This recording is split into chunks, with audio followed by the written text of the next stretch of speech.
Alors, bonjour à tous. Mon nom est Marc-André Varin. Je suis directeur général de l'ATUC. Bienvenue à cette seconde conférence en ligne de l'ATUC. Pour les raisons que vous connaissez, le colloque 2020 qui devait se tenir à Saguenay est remplacé par une série de conférences comme celle d'aujourd'hui qui se succéderont d'ici la fin de l'année 2020. Aujourd'hui, nous avons une activité en deux temps. Dans un premier temps, nous avons le bonheur de remettre le prix Antoine Grégoire, édition 2020, conjointement à un organisme et à une personne, toutes les deux liées à la cause du transport collectif depuis très longtemps. Philippe Schnob, président de la TUC, en fera la présentation. Ensuite, Mme Sarah Doyon, directrice générale de Trajectoire Québec, nous présentera l'évolution de la perception des usagers face au transport collectif en cette période de COVID-19. Enfin, une période de questions suivra cette présentation de Sarah.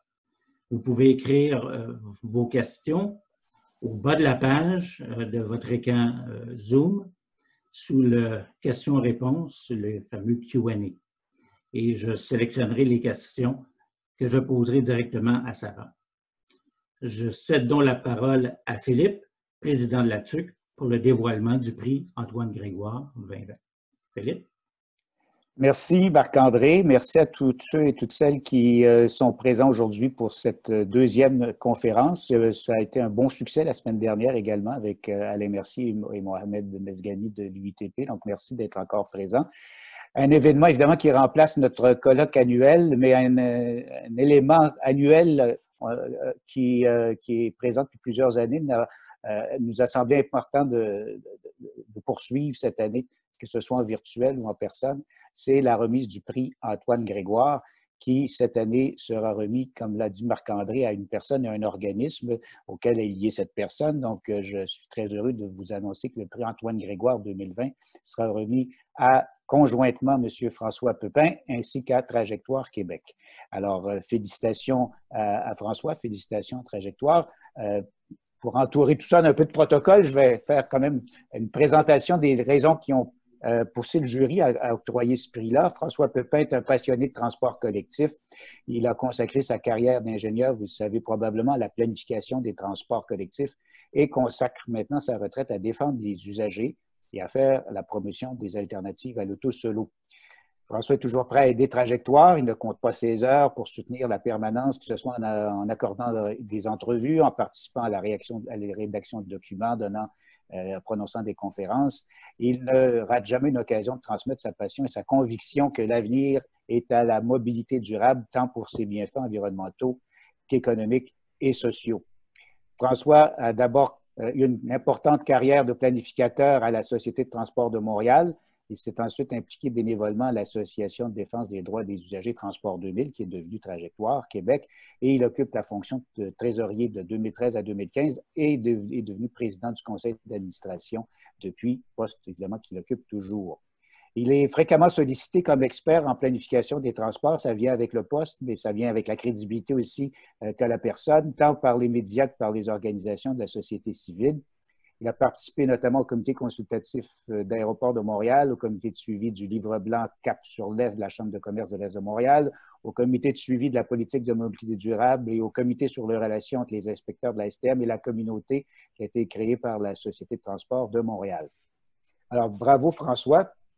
Un mot sur Trajectoire avant de céder la parole à François. Vous connaissez Trajectoire, vous connaissiez l'organisation sous le nom Transport 2000, évidemment. Jusqu'en 2017, Trajectoire a été fondée en 1977. C'est une association qui intervient dans la représentation des citoyens et la promotion de leurs intérêts en matière de transport collectif partout au Québec. L'association soutient l'accès à des services de mobilité abordables, sécuritaires et de qualité, en plus de rassembler, de mobiliser citoyens, associations et corporations grâce à son expertise en mobilité citoyenne. L'association travaille main dans la main et dans une vision commune avec tous les acteurs de la mobilité au Québec, incluant la TUC, évidemment, et aussi les sociétés qui en sont membres, afin d'atteindre des objectifs communs en contribuant au développement global des transports collectifs. Sa mission est de représenter les droits des citoyens, de promouvoir le développement des services de transport collectif pour que les Québécoises et les Québécois aient un accès à des services de transport collectif abordables, de qualité et sécuritaires partout sur le territoire. Alors, félicitations à Trajectoire, félicitations à François Pepin. Il est très important, évidemment, de souligner qu'on travaille main dans la main. On a des objectifs communs, conjoints, qui est très important qu'on puisse travailler ensemble pour, surtout dans une période où on redéfinit un peu ce que sont les éléments essentiels de la mobilité de demain, dans une période un peu plus trouble. Alors, merci d'être là, félicitations. Là-dessus, je cède la parole d'abord à François et ensuite à Sarah. Merci Philippe. Bonjour à toutes et à tous. Je suis vraiment honoré et touché, aussi très surpris d'être le récipiendaire du prix Antoine Grégoire. Merci à la TUC et merci aussi à vous tous de participer à cet événement. Si je refais un petit retour dans le passé, c'est sûr que tout au long de mes études, il y a plusieurs professeurs qui m'ont marqué, mais je soulignerai surtout Robert Chapelot à Polytechnique, qui m'a vraiment aligné vers le transport collectif à cette époque-là. Parce qu'il faut comprendre que dans ma famille, mon père, entre autres, était responsable des stationnements de la Ville de Montréal. On était chez le mode concurrent. Alors, aujourd'hui, c'est ça, j'ai pu m'aligner à l'époque sur le transport collectif. En 1979, je suis rentré à la STM, mais dans la CTCUM à l'époque, comme jeune professionnel dans ma tête pour une période de 5 ans. Alors, 34 ans plus tard, j'y étais encore. Et c'était vraiment le meilleur endroit pour un passionné du transport collectif, car dans les sociétés de transport, c'est l'ampleur de la diversité des projets qui fait que les défis sont vraiment intéressants. Au fil des décennies, passées d'analyste en transport collectif, bien sûr, les différents projets m'ont permis d'apprendre d'acquérir plusieurs connaissances en communication, finance, marketing, relations avec les partenaires municipaux. Or, c'est le genre de milieu qu'une société de transport offre aux professionnels. Évidemment, il y a aussi eu des périodes plus difficiles. On pensait à la période 99-2006, où on parlait beaucoup d'optimisation à l'époque, avant la politique du transport collectif du gouvernement de l'époque. De 2006 à 2013, j'ai eu la chance, toujours dans l'ombre par contre, mais de coordonner le programme d'amélioration de service de la STM, qui a été une très, très belle expérience et qui a permis effectivement d'amorcer le mouvement pour l'augmentation massive de l'achalandage du transport collectif.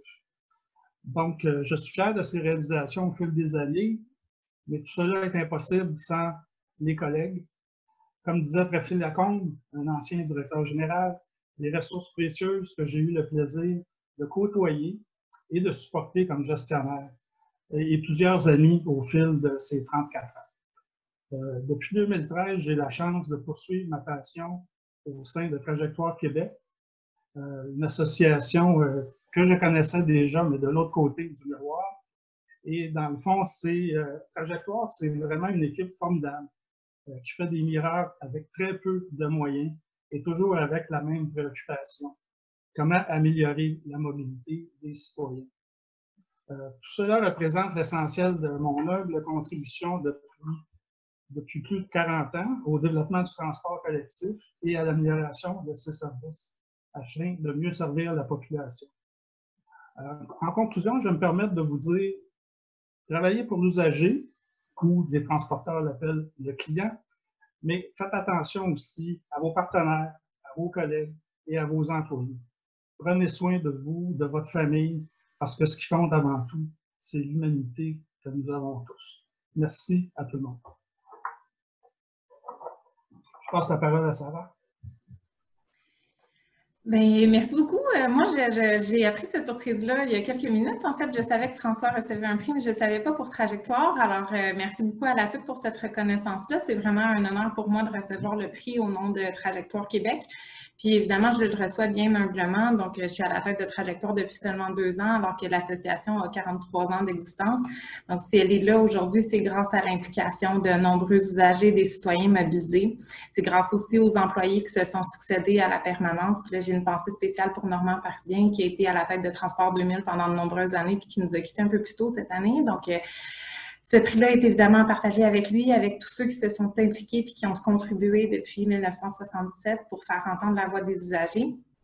Je veux dire un gros merci à mon équipe, Gabriel, Mathieu, Lara qui nous a quittés récemment, à mon prédécesseur, Philippe Cousineau-Morin, au conseil d'administration, puis évidemment, une félicitation particulière à mon président qui est honoré aussi personnellement. Donc, félicitations François. T'es tellement humble, je sais que ça te paraît être une reconnaissance trop importante pour ta mince contribution, comme tu dis, mais crois-moi, c'est amplement mérité. Ça a paru tout de suite, d'ailleurs, dès que j'ai commencé à demander à des gens que tu as côtoyés au cours de ta carrière de me parler de toi et de tes accomplissements pour poser ta candidature. Ça n'a pas été difficile d'obtenir des témoignages sur ta passion, sur ta contribution à l'avancement du transport collectif. Tout le monde avait que des bons mots pour toi. Même notre cher Philippe Grinch, parmi les grincheux, qui m'a avoué s'ennuyer de toi régulièrement. Fait que si ça, c'est pas un accomplissement, je me demande bien ce que c'est. De mon côté, je te connais depuis juste 2 ans, mais tout de suite, j'ai pu voir ta passion pour le transport collectif, ta bienveillance pour cette organisation que tu présides. J'ai senti tout de suite que la jeune femme que j'étais en arrivant à la direction de Trajectoire, qui connaissait pas grand-chose, pour pas dire rien pantoute au transport collectif, pouvait compter sur toi et ta connaissance infinie. Tu voulais me faire briller pour faire briller Trajectoire. C'était évident que tu voulais qu'ensemble, avec la permanence, avec le conseil d'administration, on fasse entendre la voix des usagers. Tu veux t'assurer que les services s'adaptent aux besoins des gens, pas que ce soit les gens qui s'adaptent aux services. Tu veux toujours comprendre quels sont leurs besoins, où ils veulent aller, comment on peut les faire aimer leurs autobus puis leur métro. Tu veux que les gens soient fiers de prendre le transport collectif comme toi, tu es fier du transport collectif. Donc, malgré ton amour des jeux de mots douteux comme pastèque avec pépin pour le programme d'amélioration du service du transport en commun. Tu réussis à transmettre ta passion à tous ceux qui te rencontrent. Tu as un souci de partager ton savoir à ceux qui te suivront. Pour l'équipe de Trajectoire, c'est vraiment un honneur d'avoir accès à toutes tes connaissances, de pouvoir compter sur toi pour nous concocter des formations maison, de pouvoir te poser n'importe quelle question puis se faire raconter l'histoire complète en remontant jusqu'à la fin des années 80, début des années 90, alors que toute cette équipe n'était même pas encore née. Se faire expliquer de long en large la création de chaque nouvelle ligne de bus, l'histoire de chaque voie réservée, de chaque garage. À force de te côtoyer, ta passion rejaillit sur notre petite équipe de permanents, tellement que je suis certaine qu'un jour, un de nous autres va finir avec un sous-sol au décor de la STM, juste comme le tien. Félicitations, François, puis merci beaucoup pour ta contribution. Bravo, en effet. Merci Sarah, merci François, merci Philippe également. Et félicitations encore une fois à Trajectoire Québec et à François pour vos nominations. Sur une note personnelle, je côtoie fréquemment Sarah et François dans différents comités et groupes de travail. Et puis, je peux témoigner de leur travail, acharnement, et à bien représenter les usagers et à être très présent au sein de l'écosystème de l'environnement du transport collectif au Québec à travers toutes sortes de forums. Félicitations encore une fois. La TUC est très fière de vous compter parmi cette liste prestigieuse de récipiendaires. Sans plus tarder, je vous présente maintenant notre conférencière, Sarah, qui est directrice générale de Trajectoire Québec, comme vous le savez. Elle va nous entretenir au sujet de la pandémie qui a bouleversé les habitudes de déplacement de la majorité d'entre nous. Certes, les raisons de se déplacer sont moins nombreuses, mais ce n'est pas le seul facteur qui explique la baisse de fréquentation des réseaux de transport collectif. Pour retrouver les niveaux d'achalandage qu'on connaissait avant la pandémie, il faudra rassurer les usagers et défaire la perception que les transports collectifs présentent un risque de contamination. Au regard de l'évolution de la pandémie, quelle est donc cette perception des usagers face au niveau de risque que représente l'utilisation des modes collectifs? Sans plus tarder, Sarah, ta conférence, la parole est à toi. Merci beaucoup, Marc-André. Je vais commencer par vous partager mon écran avant toute chose. Ça marche. Vous me dites quand vous voyez. Voyez-vous mon écran? Bon. Non? Oui, c'est bon? Ça marche. C'est bon. Parfait. Donc, effectivement, je vais vous parler de la perception des usagers à l'égard du transport collectif dans le contexte de la COVID-19. Là, je voulais vous parler de Trajectoire un peu avant de rentrer dans le vif du sujet, mais on en a déjà parlé pas mal. Je vais juste vous rappeler, donc, notre mission, c'est de défendre les droits des usagers du transport collectif, de promouvoir le développement des services. Et notre vision, c'est que les Québécoises et Québécois aient accès à des services de transport collectif abordables, de qualité et sécuritaires partout sur le territoire. Donc, on en a assez parlé plus dans le détail. On va rentrer tout de suite dans le vif du sujet. Donc, j'étais évidemment super contente que la TUC me demande de faire cette conférence pour parler de la perception du transport collectif parce que depuis le début de la pandémie, bien évidemment, l'impact de la pandémie sur la perception du transport collectif puis sur l'achalandage, nous a préoccupés, là, évidemment. Et voici ce que je propose comme plan pour la conférence. Donc, on retourne en arrière jusqu'à mars 2020. On va aller voir quelle a été la réaction des usagers puis l'impact sur la perception. Puis on va faire refaire le fil des événements pour voir qu'est-ce qui rassure les usagers, où on en est maintenant alors qu'on connaît un peu plus le virus puis qu'on est forcé d'apprendre à vivre avec. Puis on va faire un petit exercice de se projeter dans le futur pour voir là, quelles sont les pistes de solutions pour favoriser un retour rapide de l'achalandage. Donc, si on retourne à début mars 2020, le transport collectif a le vent dans les voiles, la ligne orange du métro déborde, le gouvernement annonce des sommes records d'investissement pour les projets de transport collectif dans différentes régions du Québec. On doit gérer la croissance de l'achalandage en plusieurs sociétés de transport. On planifie des bonifications d'offres de services de 5 % par année, comme prévu dans la politique de mobilité durable. Donc, vraiment, tout va bien. Là, je vous ai mis des titres de journaux là, du 10 mars, donc jour du budget de cette année. Puis évidemment, ça n'a pas duré très longtemps. 13 mars 2020, c'est le début de l'apocalypse, vendredi 13. Donc l'apocalypse a bien choisi sa journée pour arriver. Tout le monde est confiné, on n'a plus de raison de se déplacer, puis on n'a nulle part où aller. Peut-être la seule bonne nouvelle de cette pandémie, c'est que les services de transport collectif sont reconnus comme services essentiels. Mais malgré tout ça, c'est une journée sombre, disons, pour le transport collectif. Rapidement, tout le monde y va de son commentaire. Le transport collectif sera un vecteur de propagation du virus. Tout de suite, on parle des gens atteints qui ont pris le métro. Le mal est fait. Les gens ont l'impression que les autobus, le métro, les trains sont des vecteurs de contamination et qui sont dangereux. Donc, sans surprise, l'achalandage chute drastiquement. Les seuls usagers restants sont des travailleurs essentiels, puis à ce moment-là, il n'y a vraiment pas grands services qui sont considérés comme des services essentiels. Évidemment, dans un tel contexte, tout le monde doit se revirer de bord pour faire face à la crise. Vous le savez mieux que moi, les sociétés de transport ont dû s'adapter à toute vitesse, ajuster leur façon de faire pour mettre en place les différentes mesures sanitaires. Du côté de la société civile, c'est la même chose. On se ramasse tous en télétravail, tout le monde en Zoom. Qu'est-ce qu'on fait avec ça? Comment on anticipe la suite? Puis rapidement, la préoccupation de la perception du transport collectif pendant la crise, mais surtout à plus long terme, revient. Donc, de notre côté, à Trajectoire, bien, on s'est rapidement demandé quelles seront les habitudes de déplacement des usagers une fois que le déconfinement va s'amorcer. Donc, on a décidé de faire un sondage avec nos minces ressources. Donc, c'est un sondage qu'on a lancé sur Internet parmi nos réseaux. On a réussi à obtenir plus que 700 réponses qui viennent principalement de la région métropolitaine de Montréal et de Québec. Puis là, on s'adressait à des usagers réguliers. Puis à ce moment-là, on est à peu près au début mai. Donc, on a demandé aux gens quelles étaient leurs intentions de reprendre les transports collectifs au moment du déconfinement.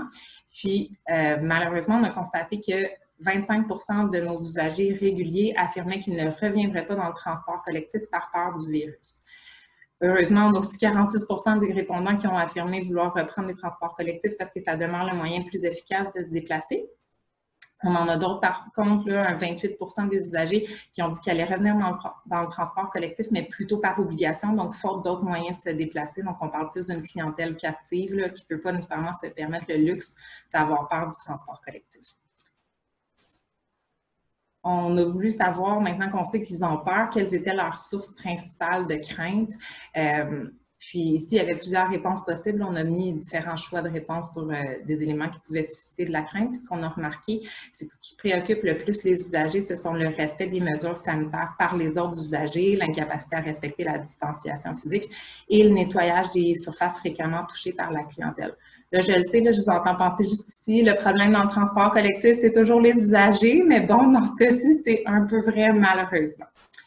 Donc, évidemment, 25 % des usagers réguliers qui ne veulent pas revenir dans le transport collectif, ça a de quoi nous inquiéter. À Trajectoire, ça nous préoccupait beaucoup. Donc, on s'est demandé, est-ce que ça, c'est juste nos chiffres à nous ou ça correspond pas mal à ce qui s'est dit dans d'autres sondages? Puis, On dirait bien que oui. Donc, si on se fie aux données recueillies par Abacus Data à l'échelle canadienne, les autres, ils ont fait leur sondage à la fin du mois d'avril. On arrive avec des résultats assez similaires. Donc, selon Abacus, il y a 24% des usagers réguliers qui ne seraient pas confortables de revenir dans le transport collectif avant l'arrivée du vaccin. Donc, c'est pas mal le même chiffre que nous. Par contre, de leur côté, ils sont seulement 7% des usagers réguliers qui affirment être déjà complètement à l'aise à l'idée de reprendre le transport en commun, peu importe si des mesures sont mises en place.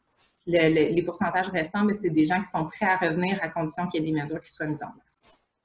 Il y a aussi Statistique Canada qui a posé la question finalement du transport collectif. Eux autres, leur sondage était plus sur la propension à retourner physiquement sur son lieu de travail.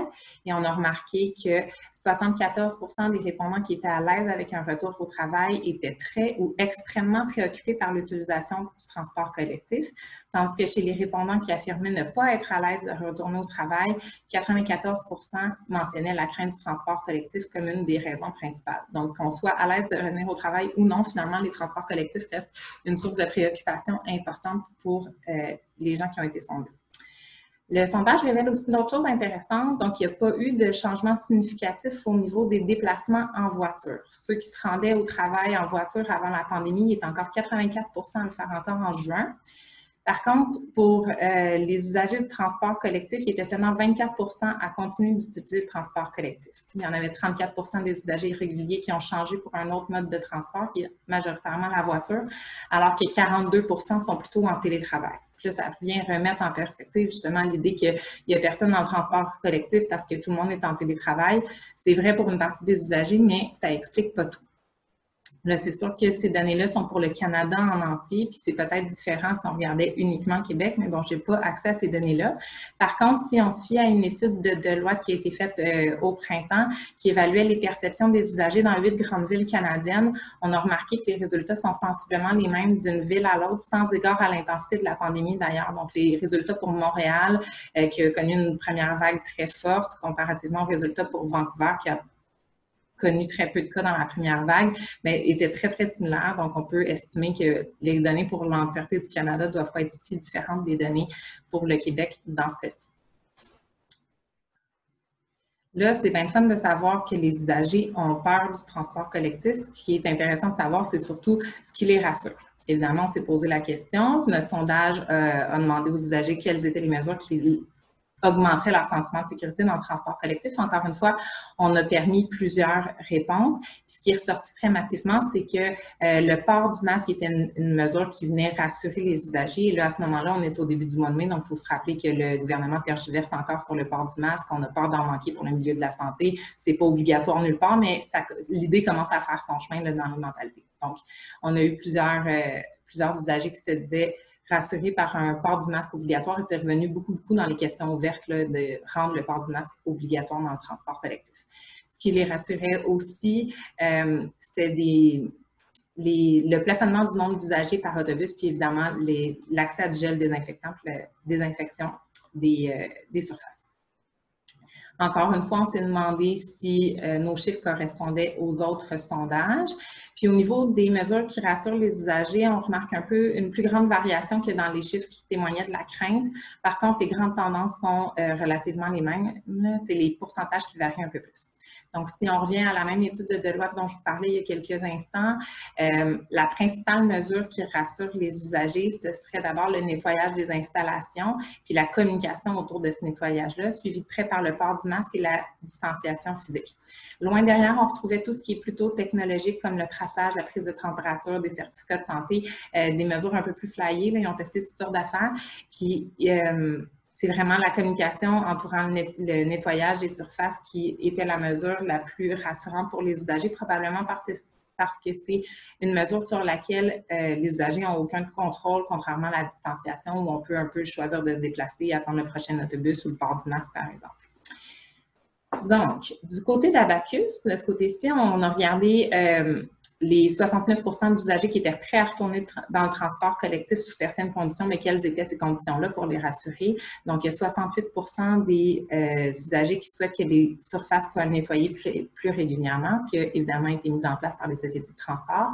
63 qui souhaitent avoir l'espace requis pour maintenir une certaine distance avec les usagers et 62 qui voudraient voir la capacité des bus réduite, donc un plafonnement du nombre d'usagers. De leur côté, ils ont eu seulement 51 des usagers qui souhaitaient que le masque soit obligatoire. Là, qu'est-ce qui explique ces différences-là entre les différents sondages? Je ne pourrais pas vous dire, chose certaine, aujourd'hui, le masque est obligatoire puis les efforts de nettoyage se poursuivent, donc on peut se dire qu'on devrait être en mesure de rassurer pas mal de nos usagers.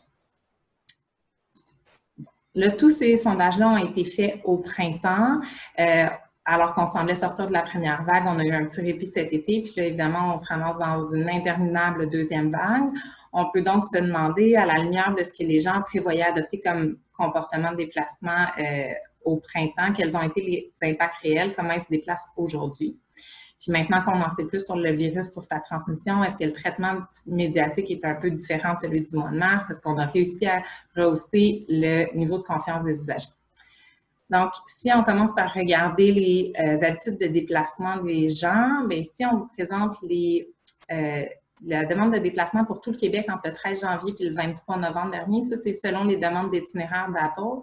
Donc, on voit en regardant le graphique là, au début de l'année, les déplacements sont relativement stables. On voit l'impact de la première vague où l'ensemble des modes chute drastiquement. Et là, dès le printemps, on voit une hausse des déplacements qui est particulièrement vrai pour les déplacements en voiture en rouge et à pied en orangé. Par contre, en transport collectif, la ligne mauve, ça reste pas mal plus marginal. Donc, en regardant le graphique, ça devient assez évident que les habitudes de déplacement ont changé, particulièrement au niveau du transport collectif.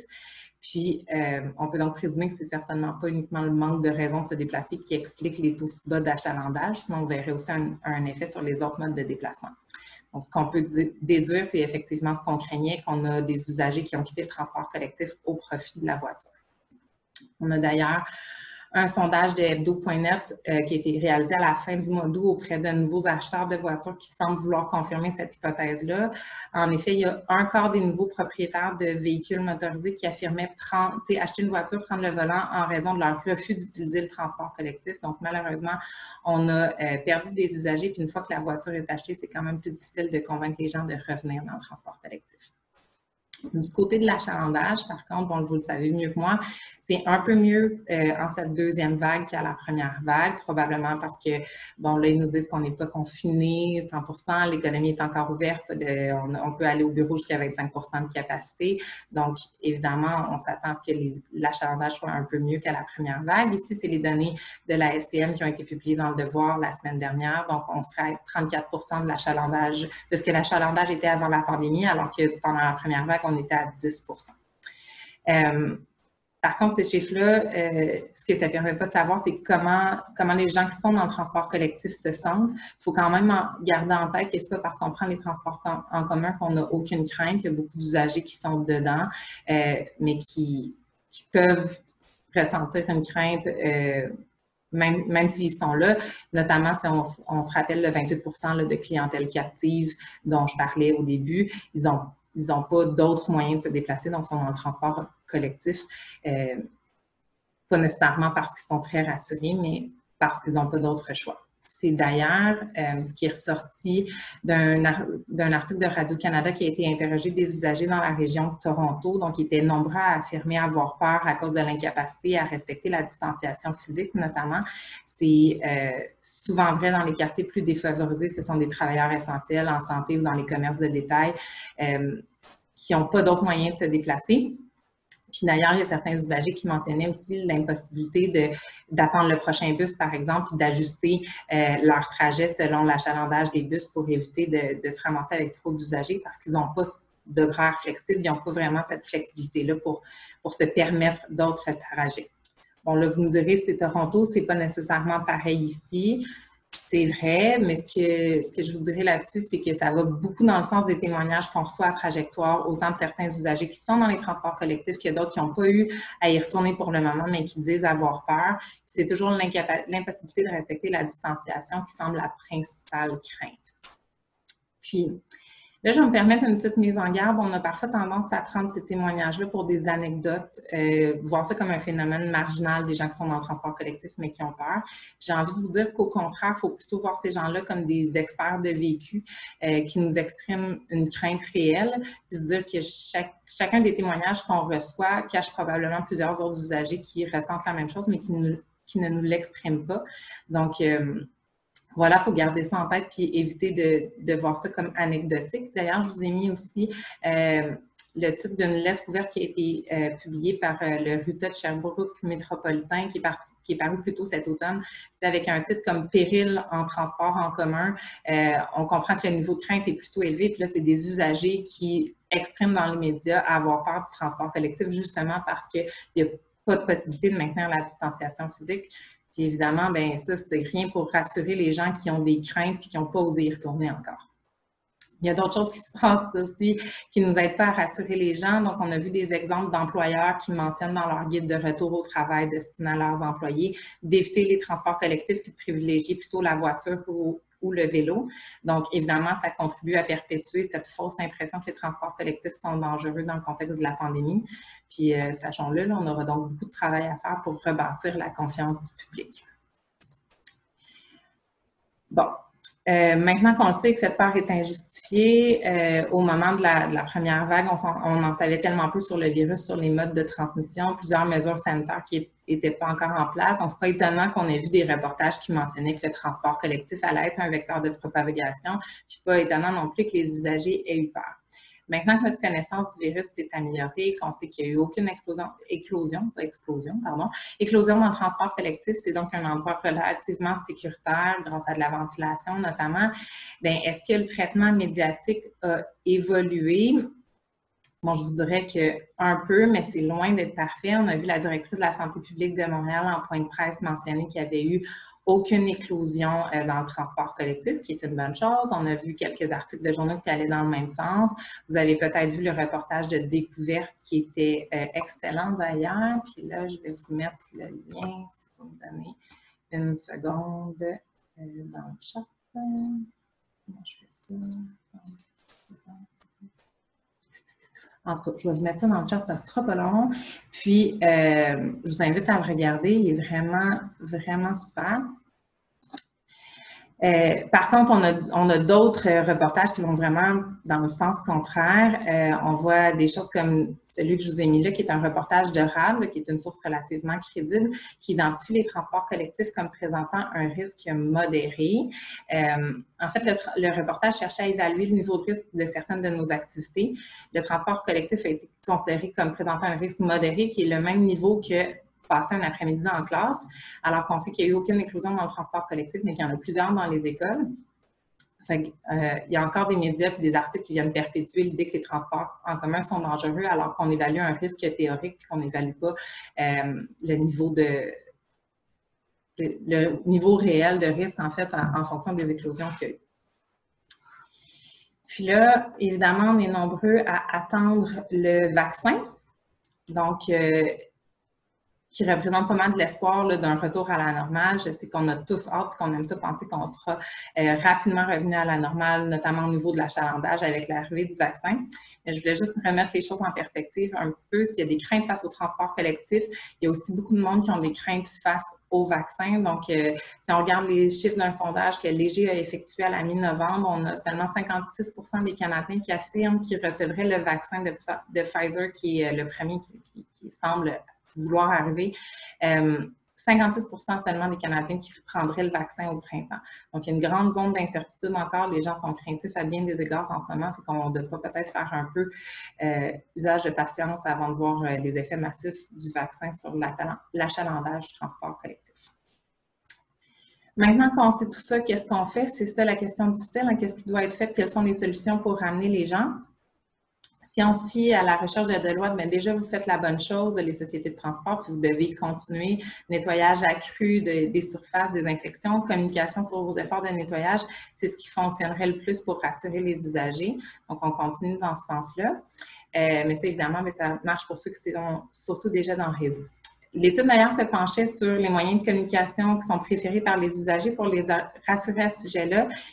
Il s'agit de la communication directement dans le réseau, dans les terminus, dans les abribus, dans les métros et autobus directement. Ensuite, il y avait sur les sites web des sociétés de transport et finalement dans les médias traditionnels. Il semble que les gens aiment moins se faire informer de ces mesures-là dans des infolettres ou dans les réseaux sociaux, donc sachez-le.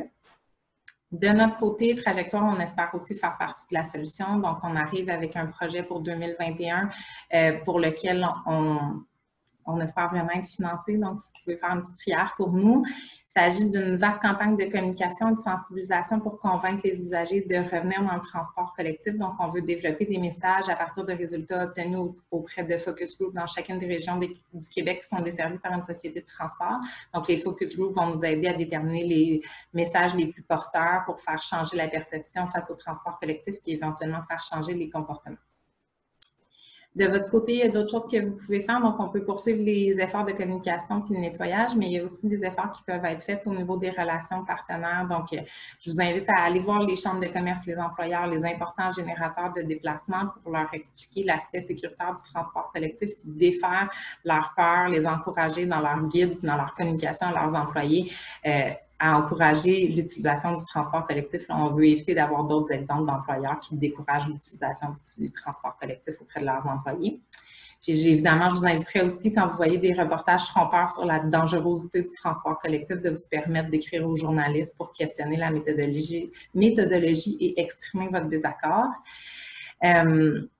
Puis, évidemment, il faut faire attention dans chacune de nos communications aux mots qu'on utilise, aux interventions qu'on fait sur le transport collectif sans s'en rendre compte. Parfois, on peut envoyer un message un peu trompeur qu'il y a des raisons de s'inquiéter. Donc, vraiment réfléchir à notre choix de mots puis faire attention dans chacune de nos communications. Par contre, on a aussi eu des exemples de succès, des choses qui ont bien marché. Il y a la Société de transport de Saguenay, par exemple, qui a rendu son service gratuit pour les mois de juillet et de août, puis qui a vu une hausse importante de son achalandage, pratiquement au même niveau que 2018 et 2019 dans certains secteurs. Donc, c'est le genre d'initiative qui envoie un signal très fort comme quoi les décideurs veulent que la population retourne dans les transports collectifs, donc que c'est sécuritaire. Puis en plus, ça offre une opportunité aux usagers de tester les services gratuitement, de se rendre compte que c'est moins effrayant en quantité, que c'est sécuritaire, que tout se passe bien. Donc, il y a aussi plusieurs autres initiatives qui ont été réalisées dans la dernière année, un peu partout au Québec. Donc, j'en profite pour faire une petite auto-promo pour vous inviter à assister à notre gala des prix Bichartrand qui va avoir lieu le 8 décembre prochain, évidemment en virtuel sur notre page Facebook. Ça vous permettra de découvrir des initiatives de partout. Puis, il y a d'ailleurs certaines sociétés de transport membres de la TUC qui sont en nomination. Donc, soyez là pour connaître les gagnants. Je vais conclure en vous disant qu'on doit tous poursuivre nos efforts pour rassurer les usagers, pour favoriser le retour de l'achalandage le plus rapidement possible. Puis là-dessus, je suis certaine qu'on va tous travailler dans le même sens, autant les transporteurs, la TUC, l'équipe de Trajectoire, qu'il y a plusieurs autres organisations de la société civile. Donc là-dessus, on est tous on travaille tous dans la même direction. Merci. Merci beaucoup, Sarah. C'est le temps de préparer vos questions. Pendant que je fais un petit commentaire, ça vous donne le moment de préparer vos questions et de les ajouter aux questions-réponses. Et pour alimenter la discussion, puisque maintenant on a une petite période de questions. D'abord, très bon regard, Sarah, sur la situation, sur la crise. Un très bon portrait, merci beaucoup, excellent. Très belle initiative, avec des éléments concrets aussi qui sont présentés, des actions concrètes qui peuvent être prises par tous pour espérer un retour à la normale. Merci. Très belle initiative de la part de Trajectoire également d'avoir fait le sondage. Merci. De comparer les résultats entre votre sondage et les autres études qui ont été réalisées dans les derniers mois, dans les dernières semaines. Très, très pertinent. Il y a une belle cohérence aussi entre la conférence qu'on a eue la semaine dernière, entre les messages qu'on a eus du secrétaire général de l'UITP et d'Alain Mercier, président de l'ACTU. Alors, il y a une très, très belle cohérence là-dedans. Et puis, la conclusion, on le sait, c'est qu'il va falloir travailler sur la confiance. C'est pas parce qu'il y aura un vaccin disponible bientôt que ce sera tout simplement un retour à la normale rapidement. Alors, on va avoir du travail à faire. C'est très intéressant. D'abord, juste me permettre, là, avant de passer aux questions, j'ai mis dans le chat, dans l'onglet « Converser », en fait, le lien pour voir la vidéo de découverte dont j'ai parlé. Elle est vraiment bonne, je vous le dis, allez l'écouter. Puis le lien pour participer à notre gala des prix Guichard la semaine prochaine, soyez là. Voilà. C'est toujours un événement très couru par la communauté. Écoute, télétravail, peut-être nous parler un petit peu de l'impact du télétravail, l'impact probablement qui va perdurer après la pandémie. Vos opinions là-dessus, quelques commentaires? Bon, c'est sûr qu'il y en a qui disent que le télétravail va rester longtemps puis qu'on sera massivement en télétravail. C'est certainement vrai pour certaines organisations, puis c'est vrai pour certains types d'emplois qu'il y aura du télétravail encore. Est-ce que c'est suffisant pour justifier une baisse de services ou de réduire nos investissements dans les infrastructures? Je dirais que non, puis je m'appuie là-dessus sur une étude de Deloitte qui n'est pas publique malheureusement, mais qui a été présentée au congrès de l'OQTR. Puis j'ai eu la chance de m'entretenir avec quelqu'un chez Deloitte qui m'en a parlé en long et en large. Puis eux, ils arrivent à la conclusion qu'il y a seulement 13 à 18 % des emplois qui pourraient continuer d'être faits en télétravail.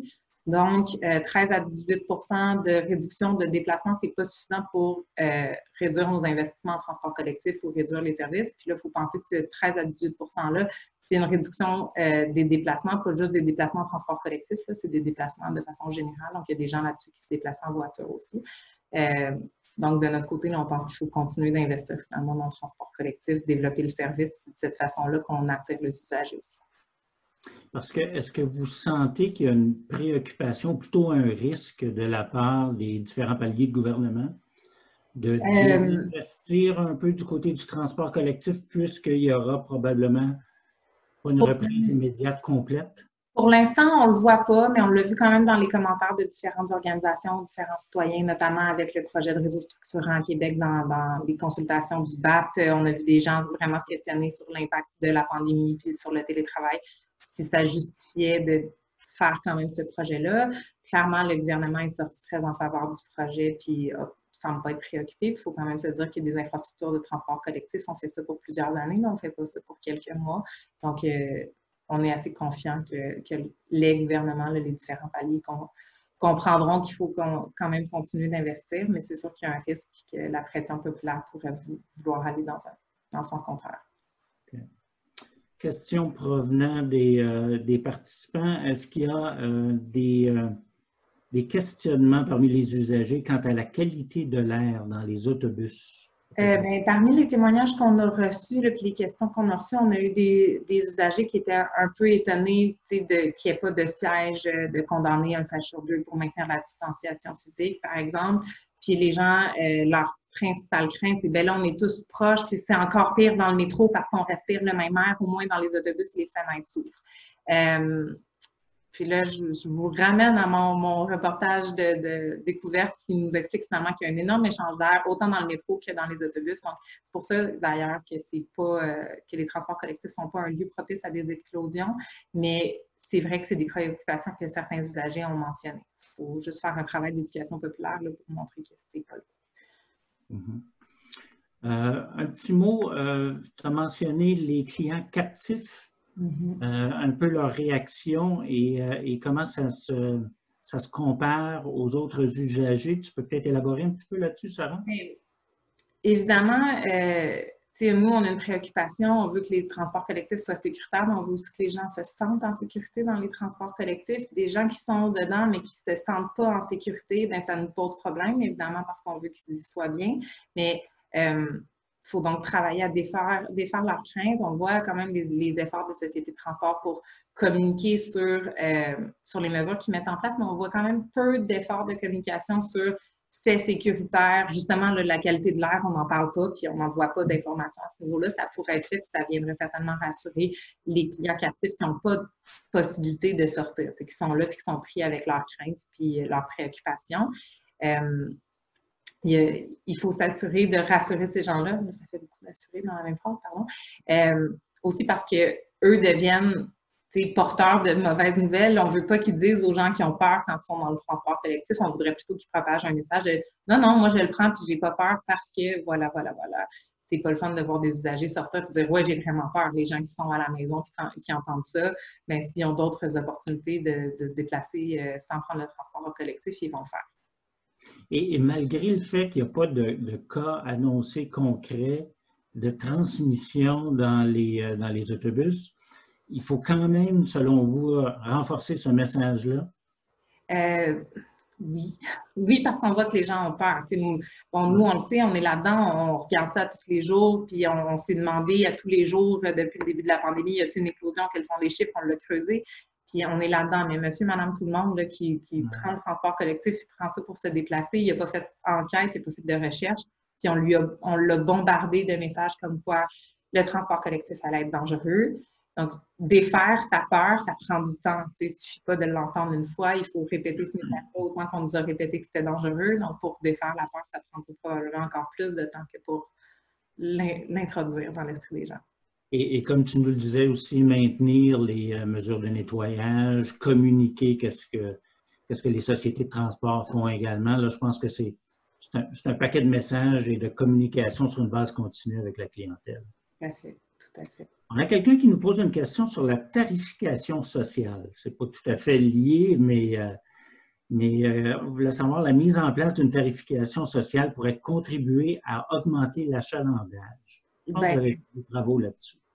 Probablement que la tarification sociale viendrait augmenter l'achalandage. C'est vrai en temps de pandémie, puis c'était vrai avant aussi. C'est une mesure qu'on porte, dont on se rend compte que il y a quand même plusieurs personnes qui n'ont tout simplement pas les moyens de se déplacer en transport collectif ou qui vont le faire en achetant quelques billets par-ci par-là, mais qui réfléchissent vraiment à chacun de leurs déplacements puis qui évitent le plus possible, qui se déplacent le plus possible à pied à l'intérieur de leur quartier. Donc, si on mettait une tarification sociale, c'est certainement des gens qui se permettraient de faire plus de déplacements en transport collectif. Donc, on aurait plus de gens dans les autobus, dans les métros.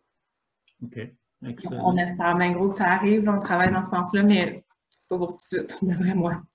Nous, on travaille à l'échelle, on voudrait ça partout sur le territoire québécois. On vient de perdre la lumière, ça ne change pas grand-chose. Hein? OK. Voilà, mais on lâche pas nos efforts, puis on a bien hâte d'ailleurs à 2021 là, pour la consultation sur le territoire de la RTM. De la RTM, en effet, ce sera un enjeu qui va être discuté, tout à fait. Tout à fait. Qualité de l'air, on en a parlé. Je regarde un petit peu les questions que nous avons du public. Tarification sociale, on a couvert également. Bien, sur le même sujet, on a des questions sur la gratuité parce que la situation, c'est Saguenay, tu as mentionné, qui a fait la gratuité pendant la période de cet été, je crois. Est-ce qu'il y a eu d'autres initiatives à votre connaissance? En gratuité, dans le cadre de la pandémie, à ma connaissance, il n'y en a pas eu d'autres, mais il y en a peut-être. J'avoue que je n'ai pas les ressources pour étudier tout ce qui se fait partout au Québec. Par contre, la gratuité, ce n'est pas une position qu'on pousse de manière générale. Puis dans ce cas-ci, c'est vraiment pour montrer plus le message que ça envoie. Allez-y, regardez, c'est gratuit, gênez-vous pas, allez le tester, plus que la gratuité comme mesure pour augmenter de l'achalandage. C'est vraiment une mesure particulière dans le cadre de la pandémie pour envoyer un message fort parce qu'on n'a pas eu tant de messages de nos décideurs qui nous encouragent à prendre le transport collectif. Puis ce message-là était vraiment encourageant, porteur. La mairesse qui annonce, ou le maire, là, je sais plus, mais qui annonce que la gratuité des services, ça envoie clairement un message à la clientèle, aux usagers. Excellent, excellent. Un dernier coup d'œil. Et je pense que ça fait pas mal le tour des questions que nous avons eues. Sur les titres, là, j'en vais passer dans le chat. Est-ce que les usagers vont abandonner le titre mensuel? C'est sûr que si le télétravail reste une mesure qui est de plus en plus présente, si les gens vont physiquement au bureau 2 jours, 3 jours par semaine, probablement que les titres mensuels vont perdre de leur attractivité, mais là, ce sera aux sociétés de transport, à la RTM, dans le cas de la région métropolitaine, de réfléchir à des forfaits puis des titres flexibles là, pour répondre aux besoins des usagers. Puis là-dessus, on a fait un bien bon mémoire sur la tarification. Vous irez le lire. Oui. Est-ce qu'il existe des exemples de bonnes pratiques à l'extérieur du Québec de campagnes de communication pour rassurer la population quant à l'usage des transports collectifs en lien avec la pandémie? Est-ce que vous avez vu quelque chose de super intéressant? J'ai pas vu rien de super intéressant, mais j'avoue que c'est pas quelque chose qu'on a creusé. Puis là, si notre projet est financé, on va avoir la réponse en janvier 2021. Ça me fera plaisir de vous le dire parce qu'on aura des sous pour creuser ce genre de questions. Mais pour l'instant, j'ai rien vu passer. OK. Une question provenant de la COFAN. Avez-vous des informations concernant les impacts de la pandémie pour les personnes en situation de handicap, autant dans leur utilisation du transport collectif que du transport adapté? Malheureusement, non. On travaille généralement main dans la main avec les associations de défense des droits des usagers, du transport adapté, puis des personnes en situation de handicap, mais c'était vraiment pas notre expertise première. Là. On se fie beaucoup à nos partenaires là-dessus, puis non, j'ai pas d'informations là-dessus, désolée. Alors, je vois... Est-ce que vous avez vu ou des commentaires sur l'impact de l'utilisation des transports collectifs quand la mise en place s'est faite du port du masque obligatoire? Tu te souviens, il y avait tout un débat à un moment donné, ça a été sur une base volontaire. Finalement, on a été de l'avant. Alors, il y a eu une période de flottement un petit peu. Est-ce que l'étude a démontré que ça a fait une grosse différence dans les résultats et dans le niveau de confiance? J'ai pas de chiffre de sondage là-dessus. On a quand même des témoignages, par contre, qui rentrent ici, puis on voit que ça a rassuré les gens. Il y a une proportion, en fait, je vous dis ça par les commentaires qu'on reçoit, là, fait que ça a une valeur scientifique so-so, mais bref, on voit quand même que les gens sont rassurés parce que, justement, on a compris que le port du masque, si on était à moins de 2 mètres, ça protégeait. Donc là, la crainte de ne pas pouvoir respecter la distanciation physique avec les autres usagers semble être réduite à cause du port du masque. Évidemment, on le voit aussi là, dans les sociétés de transport, le savent, le type de plainte qu'ils reçoivent de la part de la clientèle est un peu différent depuis la pandémie, où là, les clients font des plaintes sur les autres clients, il n'a pas porté son masque, il a bu son café, whatever. Mais de façon générale, là, on est plutôt rassuré par le port du masque. Puis, ben, tu sais, je passerai le message aux usagers de ne pas se gêner pour avertir un autre usager de porter son masque adéquatement. C'est pas toujours facile à faire. D'habitude, les gens chialent un peu, mais ils oublient. Peut-être une dernière question, encore une fois, qui vient d'un de nos participants. On a parlé beaucoup du transport collectif. Bon, on a parlé autobus, métro et tout ça, mais c'est plus que ça. Là, quand on parle du cocktail complet de transport, on parle aussi du transport actif qui a connu à travers la pandémie, qui connaît encore une belle progression là, comme alternative. Est-ce que c'est quelque chose sur lequel on devrait capitaliser? Est-ce que ça va permettre justement de mieux faire connaître toutes les options de transport et de favoriser les modes autres que auto-solo, essentiellement? Ben oui, évidemment, nous, comme association, on ne travaille pas sur le transport actif, mais on comprend très bien que, tu sais, on est dans un écosystème et que la mobilité durable, c'est tous les modes qui ne sont pas de l'auto-solo, idéalement. Puis, avant la pandémie, on présentait le transport actif comme étant une opportunité pour aider à désengorger les réseaux, que ce soit les réseaux routiers, mais les réseaux de transport collectif aussi. Fait que tant mieux si la pandémie aura permis d'augmenter l'apport modal du transport actif. Je pense pas que c'est là où on doit faire des gains. Est-ce que notre combat, ça doit être d'aller rechercher des gens dans le transport actif pour les ramener dans le transport collectif? D'après moi, c'est plus les automobilistes qu'on doit convaincre de venir dans le transport collectif. Oui, tout à fait. Tout à fait. Écoute, très bonne discussion. Est-ce que tu as d'autres commentaires à partager avant qu'on se quitte? Ben non, écoutez, merci beaucoup. C'était un plaisir. C'est toujours bizarre de donner des conférences comme ça et de voir personne, mais j'espère que ça a plu. Puis si des gens ont d'autres questions, là, qu'ils n'hésitent pas à communiquer avec Trajectoire, ça va nous faire plaisir de... C'est en effet assez particulier comme setup. Alors, encore une fois, félicitations Trajectoire et à François Pépin, merci pour votre nomination au prix Antoine Grégoire. Un gros merci, Sarah, pour ta présentation et l'échange, très apprécié. Merci à tous pour votre participation et d'avoir assisté avec nous, c'est très apprécié. J'en profite pour vous rappeler notre prochaine conférence qui est déjà annoncée. Vous l'aviez dans le dernier courriel que vous aviez reçu. Notre prochaine conférence en ligne sera jeudi le 10 décembre à 11h30. Même format, même type de présentation. Cette fois, ce sera avec Stéphane Harris, qui est un associé chez Haddock Recherche, qui a fait des recherches plus larges sur la pandémie, encore des sondages d'opinion, mais plus larges sur la pandémie et qui a partagé de l'information, qui a de l'information très intéressante à partager avec nous. Encore une fois, merci beaucoup à tous. Merci, bonne journée. Merci d'avoir été là.